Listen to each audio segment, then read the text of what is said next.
Hi there, I'm Rhona Baillie and I'm Chief Exec of the Prince and Princess of Wales Hospice in Glasgow. And I'm here just to speak to you about how the hospice is doing and all the exciting things that are happening just now. So the biggest one, of course, is our new build in Bellahouston Park, and Balfour Beatty are currently doing that for us. We are at week 30 of 80, and it's absolutely fantastic to see it coming out the ground now. There's about 65 people there every day building it, and we're now 36% into progress. We're currently working very closely also with Burns Design to look at what the inside of the hospice will look like, which of course is going to be really important to our patients and families. So we can't wait for that new build to be up. It'll be finished in round about spring 2018, and it'll make a fantastic difference to our patients and families.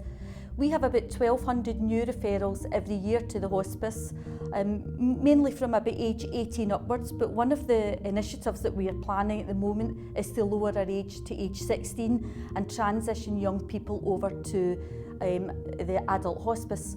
So a big part of designing the new hospice is to make sure that that environment is also suitable for young people and people of all ages with all conditions. So we're currently working close with CHAS, the Children's Hospice Association of Scotland, and a number of other agencies, just to make sure that we are consulting properly with those young people and that the care and the environment is suitable for their needs moving forwards.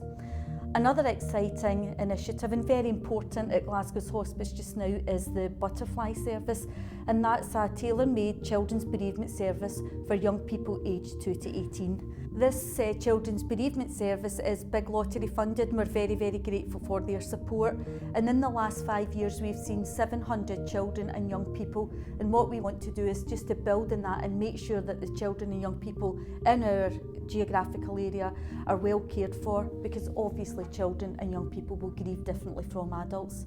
So we're working very hard on that at the moment, along with just generally caring for our patients and families and make sure that they get the quality of life that they deserve at one of the hardest times of their lives. So to make all of this happen, it's about £3 million every year that we have to fundraise to keep the doors open. In addition to that, we had a £21 million fundraise. We've raised 19.6 million, which is just astounding, so thank you, Glasgow.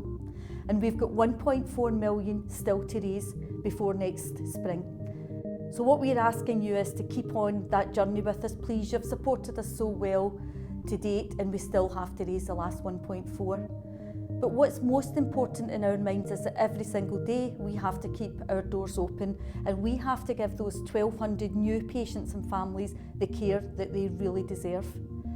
So we're asking you also to support us. It's a big ask, I know, but this is Glasgow's Hospice and this is for your families and your communities. We're asking you to stay on board with us and just support us in any way you can. Thank you.